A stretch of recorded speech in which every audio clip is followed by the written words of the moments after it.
শ্যামবাজারের ছবি দেখবো এক টুকরো, কারণ সেখানে প্রাক্তন মুখ্যমন্ত্রী মমতা বন্দ্যোপাধ্যায় তিনি সেখানে গিয়েছিলেন নেতাজিকে শ্রদ্ধা জানাতে।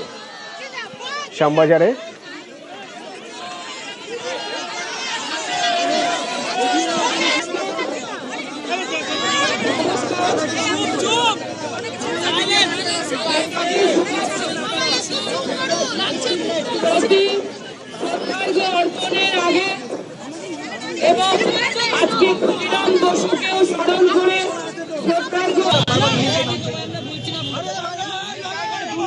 এখানে বিজেপির বিরুদ্ধে তিনি নেতাজিকে অসম্মানের অভিযোগ করেন।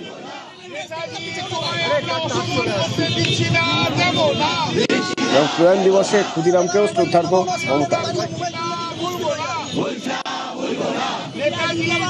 আমরা অসম্মান করতে দিচ্ছি না, দেব না। নেতাজির সময় আমরা অসম্মান করতে দিচ্ছি না, দেব না।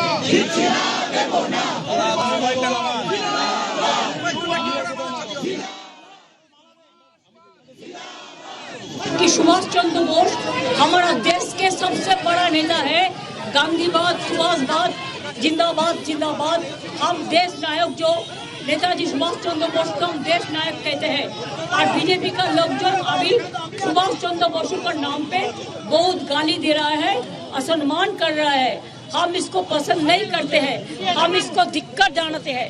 इसी के लिए सुभाष चंद्र बोस को मूर्ति को हम लोग नमस्ते करने आया है और जय हिंद स्लोगन का नारा भी दिया है। और हम लोगों ने स्वदेशी का जो गाना है वो भी गाए हुए हैं।